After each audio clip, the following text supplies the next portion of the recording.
Good morning to all of you. A very long time after my last video on the YouTube channel. Today I am here to explain how will you prepare an Excel in your board examination of 2020 in physics. Okay. So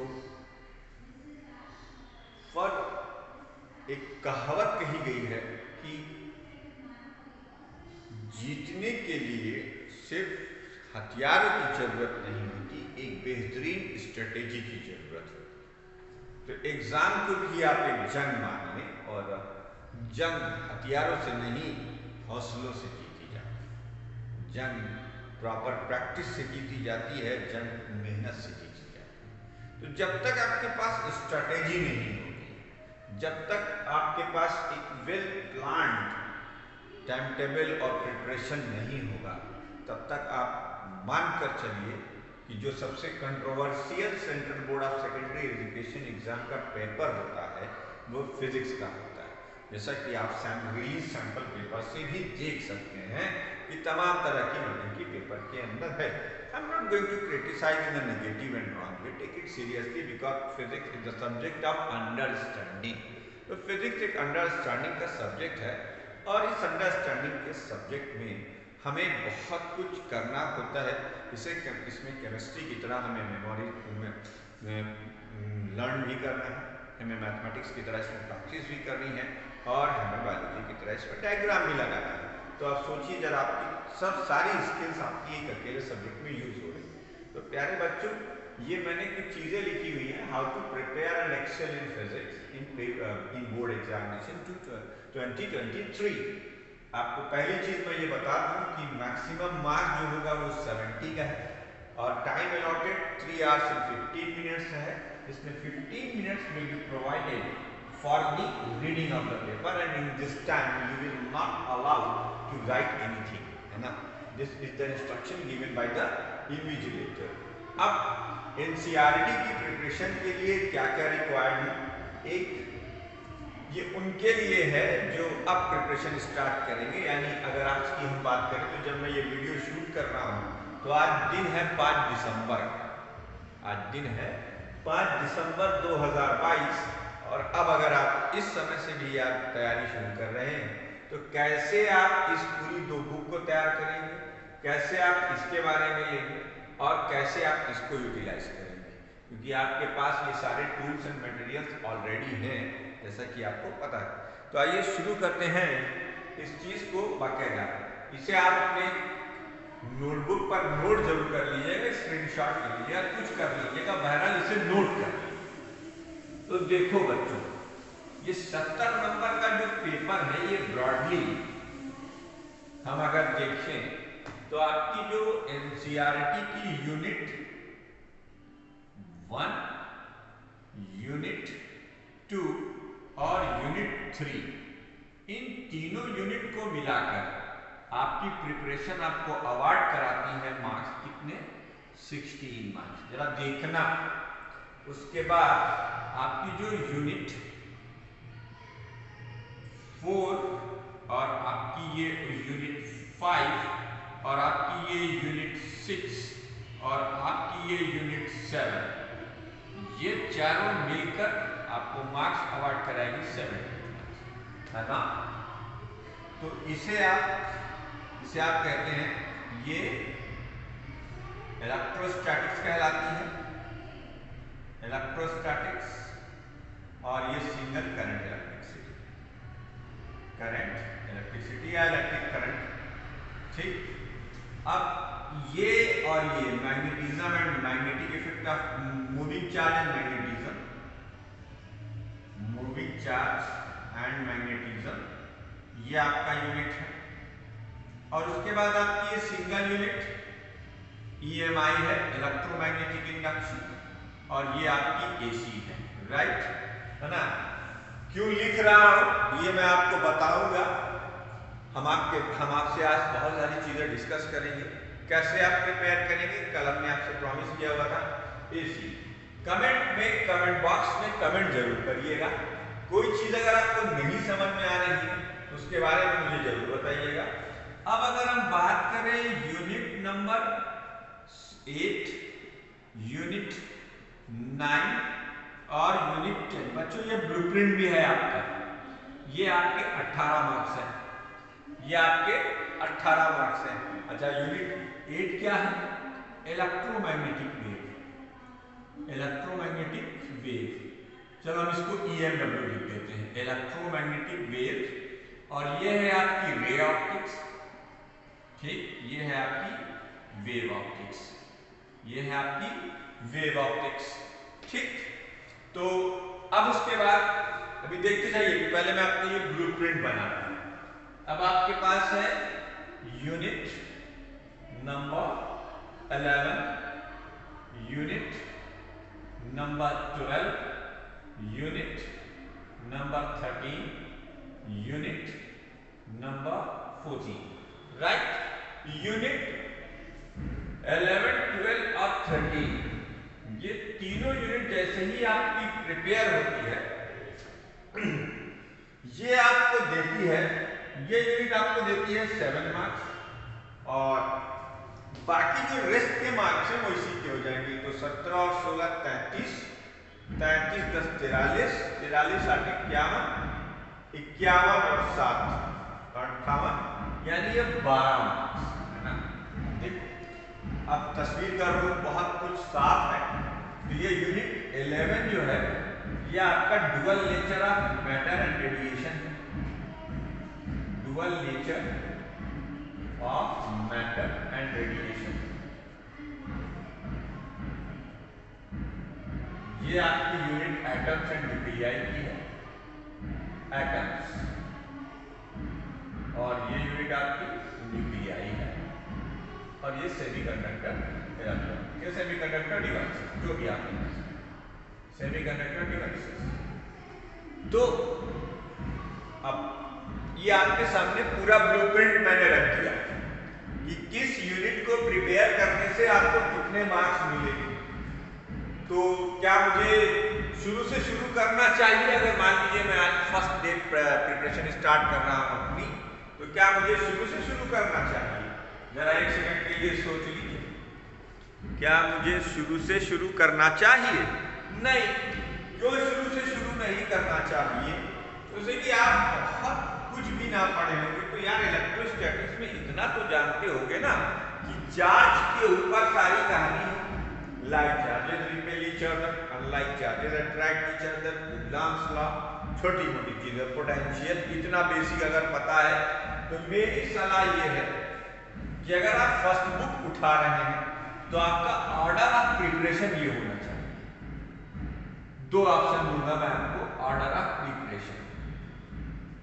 preparation, order of preparation आपका ये होना चाहिए।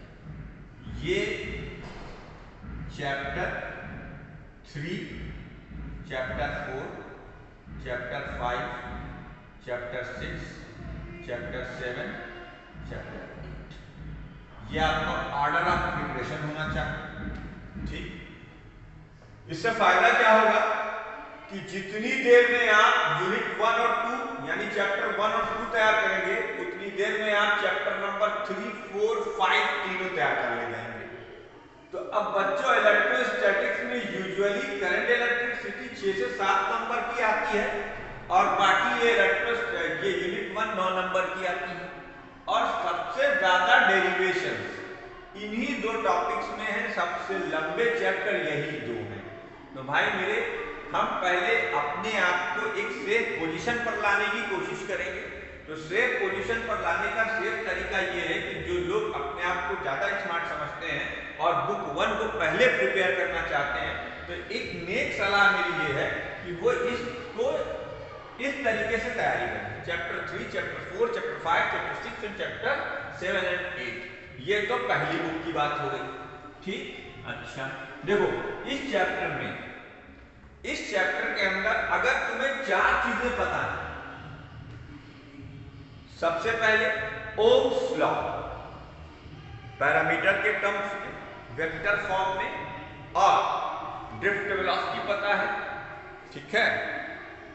KVL और KCL यानी Kirchhoff voltage rule और Kirchhoff current rule पता है।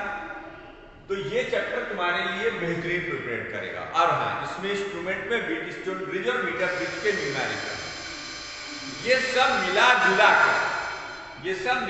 कर आपको तैयार करने में 5 से 6 घंटे लगेंगे। तो चैप्टर 3 बहुत इजीली तैयार हो जाएगा। और डेरिवेशन के नाम पर इस चैप्टर के अंदर 2 डेरिवेशन है, वो सब आपको लिस्ट दी जा चुकी है, कौन कौन से डेरिवेशन इंपॉर्टेंट है। तो चैप्टर 3, हाँ भाई, इसमें एक चीज और हो सकती है कि आप कसम मत खा लीजिए कि हमें चैप्टर 3 से ही प्रिपेयर करना है। You may start right from the chapter 4। Chapter 4 भी बेटा जो है, इसके अंदर 4 से 5 डेरिवेशन इंपॉर्टेंट है। एक इंस्ट्रूमेंट है इसमें मूविंग कॉइल गैल्वेनोमीटर, वो इंपॉर्टेंट है। और बहुत सारे इसमें न्यूमेरिकली एप्लीकेशंस हैं, वो इंपॉर्टेंट है। तो चैप्टर 4 अगर आप तैयार करते हैं, और चैप्टर 5 में सिर्फ और सिर्फ आपको लर्न करना है मोस्टली। अगर अर्थ मैग्नेटिज्म को छोड़ दिया जाए तो इसमें बेसिकली सारी चीजें आपको लर्न करना है। फिर चैप्टर 6 में 2 ढंग के डेरिवेशंस हैं, अदरवाइज इससे न्यूमेरिकल पूछना ज्यादा लोग को प्रिपेयर करते हैं।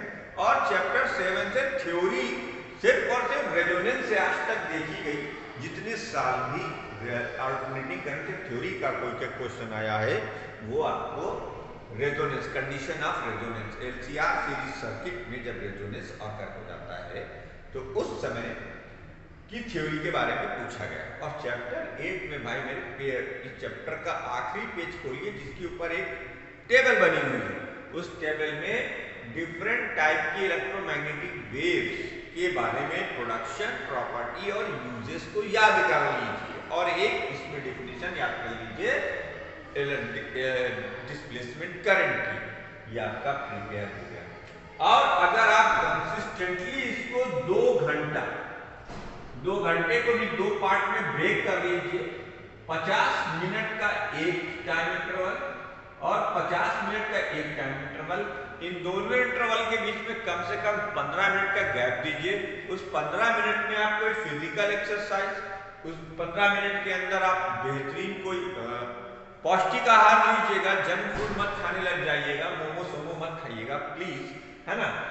और इस तरीके से इन दोनों के बीच में एक गैप देकर आप इस कंसिस्टेंसी से पढ़ें तो ये 1 महीने का काम है। और आप देखेंगे कि 1 महीने के अंदर आप इसे प्रिपेयर कर लेंगे। अब ठीक है साहब, ये तो प्रिपरेशन की स्ट्रेटेजी होगी। अब इसे प्रिपेयर करने का तरीका क्या है? आपके पास, आपने मेरे लेक्चर्स को अटेंड किया हुआ है, मेरे लेक्चर्स नोट आपके पास है। आप पहले मेरी लेक्चर नोट को खूब ध्यान पूर्वक पढ़िए, खूब ध्यान से पढ़िए, आपको बहुत सारी चीजें रिकॉल हो जाएंगी। जैसे मान लीजिए आप चैप्टर 3 से स्टार्ट कर रहे हैं, तो चैप्टर 3 में आपने एक टॉपिक पढ़ा, उस टॉपिक को कोरिलेट कर दीजिए एनसीईआरटी से। वो पर्टिकुलर टॉपिक आपको एनसीईआरटी में भी दिखाई देगा, एनसीईआरटी से कोरिलेट कर दीजिए और एनसीईआरटी को line by line, word by word समझने की कोशिश कीजिए। इसका एक तरीका और भी मैं बता देता हूँ कि एनसीईआरटी को प्रिपेयर करने के लिए बेस्ट तरीका है कि आप एनसीईआरटी का एक पैरा लीजिए, उस पैरा को रीड कीजिए, आंखें बंद कर लीजिए और उसके बाद उसे रिकॉल करने की कोशिश करिए। अगर रिकॉल हो जाता है तो आपकी मेमोरी रिटेंशन पावर बहुत अच्छी है। नहीं रिकॉल होता है फिर ध्यान से उसे दोबारा पढ़िए और फिर आंख बंद करिए, फिर उसे अपने फ्रेम ऑफ माइंड में लाने की कोशिश करिए। 2-3 बार करेंगे तो वो पैरा आपके दिमाग में आ जाएगा। फिर उस पैरा में से कीवर्ड छांट लीजिए। क्या कर दीजिए? कीवर्ड छांट लीजिए और क्वेश्चन देख लीजिए। इस तरीके से आप एनसीईआरटी वर्ड बाय वर्ड पढ़ सकेंगे। बच्चों, यहाँ पर मैं रुकूंगा और 2 क्वेश्चन पॉइंट बताऊंगा।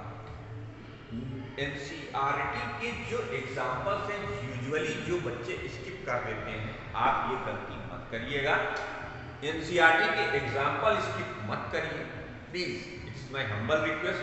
और दूसरी चीज, एनसीईआरटी के पॉइंट्स टू पॉन्डर और जो उनकी एक्सरसाइज दी हुई उसको जरूर करिएगा, ये जरूरी है। ये आपका फर्स्ट स्टेप का preparation, this is the first step preparation for you, right. उसके बाद ऐसे ही आप चैप्टर 4 में आएंगे, chapter 5, chapter 6, chapter 7 and chapter 8। जब आपका ये पूरा प्रिपेयर हो गया, ठीक है, एक पहला ये स्टेप 1 हो गया। उसी तरीके से सेम वे में इसमें आइए, सेकंड बुक जो आपकी उठा रहे हैं, इस बुक के अंदर भी हम यही स्ट्रेटेजी अपनाएंगे। Chapter 9 quite easy, chapter 10 quite easy, chapter 11 easy, chapter 12 और इजी, चैप्टर 13 में आप 3-4 डेफिनेशन, बाइंडिंग एनर्जी का न्यूमेरिकल, बाइंडिंग एनर्जी पर न्यूक्लियर का कर्व और न्यूक्लियर रिएक्टर का क्वालिटी एनालिसिस, क्वांटिटेटिव भी नहीं क्वालिटी एनालिसिस। और चैप्टर 14 में अब लेटेस्ट करिकुलम के अकॉर्डिंग कुछ बचा ही नहीं है, तो ये तैयार करना और आसान। और अगर आपने इसी टाइम टेबल को फॉलो कर लिया तो ये भी आपका 1 महीने भी नहीं लगेगा। अगर आपने अच्छे से अंडरस्टैंड किया था लेक्चर्स को, तो ये मैक्सिमम से मैक्सिमम 25 दिन लेगा।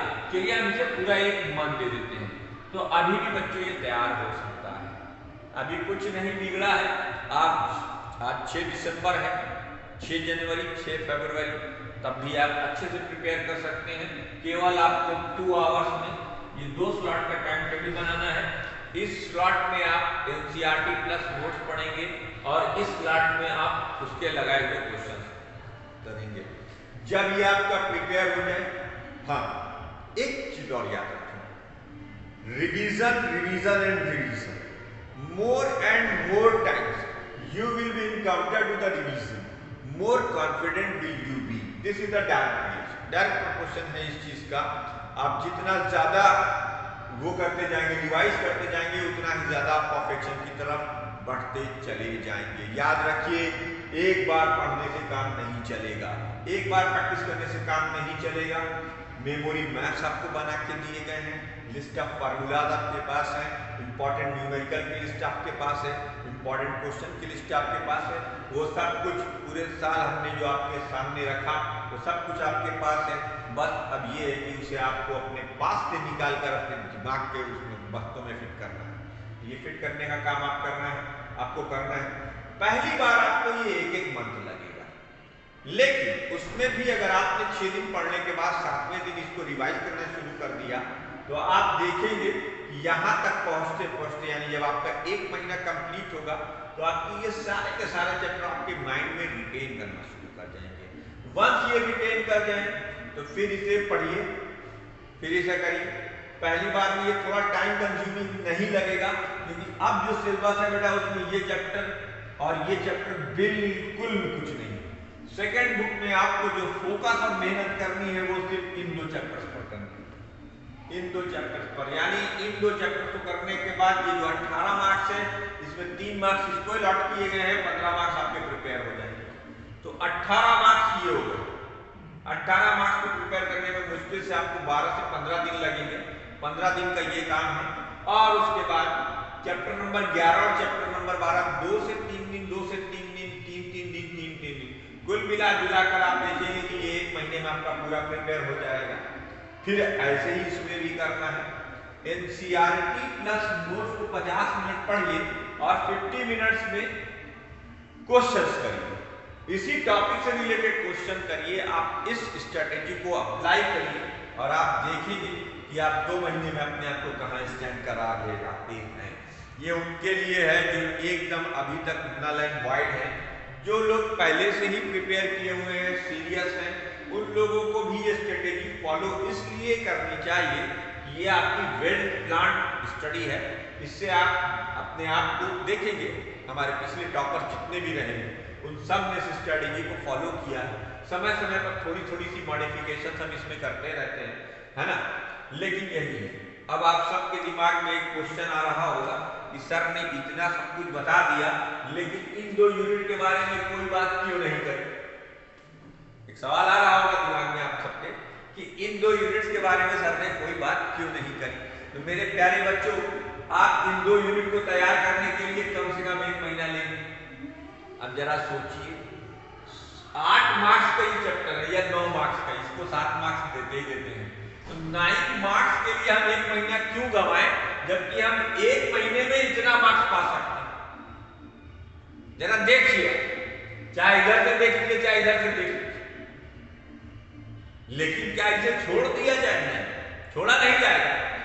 जब आपका ये कंप्लीट कॉन्फिडेंट हो जाए, 3-4 पेपर आप लगा सके जिसमें आप केवल इलेक्ट्रोस्टैट्स के क्वेश्चन ना लगा पा रहे हो और बाकी सारे के सारे उससे आप पेपर सॉल्व करने में पूरी तरीके से कंफर्टेबल हो जाए, यानी ये मंथ आपका फरवरी होगा, उसमें आप 15 दिन डिवोट कीजिए और इसको 3 भाग में बांट कर करिए।